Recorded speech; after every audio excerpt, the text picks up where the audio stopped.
때 이게 이명박 정부 때도 그랬고 그 박근혜 정부가 출범할 때도 계속 맺혔었던 어떤 전략은 감세 정책이었어요. 세금을 깎아주면은 그 투자가 늘어난다라고 하는 그 주문인데 아주 오래된 주문입니다. 그런데 사실 이거는 정말 솔직히 말해야 되는데 이게 실제로 작동한다는 실증적 연구는 정말 찾아보기 힘듭니다. 네, 그렇다더라고요. 세금을 깎아준다고 해서 투자가 늘어나는 것은 아니다. 그래서 저는 이렇게 생각해요. 뭐 부자를 어떨 때는 부자들한테 유리한 걸 해야 될 때도 있고 어떨 때는 반대로 해야 될 때도 있고 관료들이 어떤 계급적인 이해라든가 어떤 이념적인 것으로부터 자유롭게 그런 것부터 독립적으로 나라 전체를 봐야 되는 건 저는 맞다고 생각해요. 단 이런 이야기를 할 적에는 실증적인 근거가 분명해야 되고 실증적인 근거를 대고 그 다음에 이것이 어떤 식으로 실제로 작동할 것이다라는 로드맵을 이야기하고 그 부분들을 어떻게 실현하겠다는 구체적인 시행 계획을 내야 되는데 지금 얘기한 거는 2008년에 나왔었던 연구 하나를 그냥 달랑 얘기하고서 감세를 하면은 투자가 늘어서 경제가 잘 되게 돼 있다라고 하는 그냥 만트라라고 하죠. 주문을. 그냥 그걸 되풀이하는 정도라고 한다면은 이게 실효가 있고 없고를 떠나서 일단 국민적인 설득이라든가 합의를 얻어내기가 굉장히 힘들기 때문에 정책을 진행하는 것 자체도 어려움을 겪을 것이다. 이렇게 생각합니다. 그러면서 추경호 부총리는 기업체 임금 인상 자제를 요청하면서 이것도 좀 철진한 이야기잖아요. 물가 상승 원인을 노동자 임금에서 찾고 그것을 쪼이면은 물가 문제를 갖다 어느 정도 해결할 수 있다. 이것도 우리가 30년 전에 들은 이야기인 것 같은데 이게 여전히 지금 그렇게 하고 있거든요.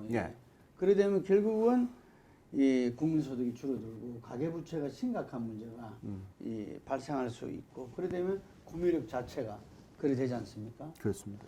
이 근본적으로 바뀌어야 될 것 같은데. 이 부분을 말씀을 드릴게요. 그 임금이 올라가면은 그러니까 인플레이션이 올라가면은 사람들이 기대 인플레이션이라고 하는 것이 생겨가지고 임금을 더 높이려고 들고 그것 때문에 실제로 물가가 더 올라가는 악순환이 벌어진다라고 하는 게 경제학 교과서에 나와 있어요. 그거는 주로 그 1970년대 경험을 가지고 그 나와 있는 이야기인데요. 이게 지금 2020년대 상황에 그대로 대입할 수가 없는 조건들이 있습니다. 우선 하나 기억해야 될 것이 생산 비용이라는 관점에서 보자면은 노동자들이 가져가는 임금하고 자본이 가져가는 이윤하고 똑같습니다. 그러니까 임금이 올라도 이 물가가 오를 수 있지만 일부 대기업들이 과도한 초과 이윤을 챙겨가면 그게 인플레이션의 원인이 되기도 하거든요. 그러니까 그 이 두 개의 논리 중에 어느 쪽이 작동하느냐라고 하는 것은 실증적으로 따져봐야 되는 문제인데 70년대하고 다르게 지금 2020년대 상황은요. 그 노동조합의 힘이 굉장히 약화돼 있어요. 1970년대에는 영국이라든가 유럽 국가에서 노조의 힘이 굉장히 컸기 때문에 이 실제 임금 인상이 인플레를 만드는 중요한 원인이 됐다고 말할 근거가 있는데 지금으로서는 그렇게 말하기 힘들고 대신 기업이 이윤을 많이 가져간 것이 더 원인이 될 수가 있어요. 이건 실증적으로 따져봐야 되는 문제인데 여기 두 가지 우리가 기억해야 될 실증적 연구가 있습니다.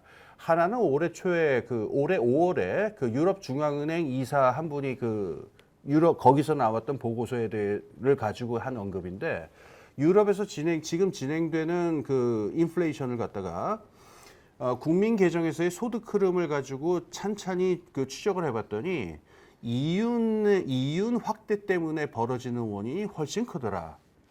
임금 인상 때문에 벌어지는 것이라고 보기 힘들다라는 얘기였고요.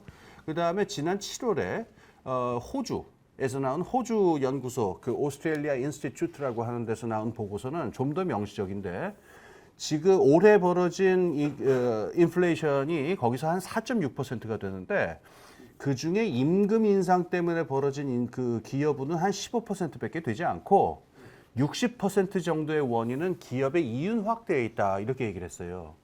즉 말하자면은 지금 인플레이션의 원인이 이윤일 수도 있고 그 임금일 수도 있는데 이거는 나라마다 상황이 다르기 때문에 실질적으로 따져봐야 됩니다. 하나가 더 있습니다. 이 이윤이나 임금이나 이거를 생산 쪽에서 보자면은 생산 비용이 되지만은 국민 경제에서 보면 이건 소득이거든요. 수많은 노동자들의 생활비가 임금이고요. 또 이제 그 자본 투자하신 분들이 가져가는 소득이 이제 저게 되는데 만약에 인플레이션의 원인을 임금에만 돌려가지고 이걸 잡아야 된다라고 그러면은 굉장히 많은 사람들의 그 소득을 억제하겠다는 얘기밖에 되지 않기 때문에 재분배를 더 악화시킬 위험이 있게 되죠. 그래서 이런 언급은 좀 자제해야 하고 실증적으로 지금 어디에서 문제가 벌어지고 있는가를 갖다가 좀 더 신중하고 실증적으로 따져보는 게 먼저라고 생각합니다.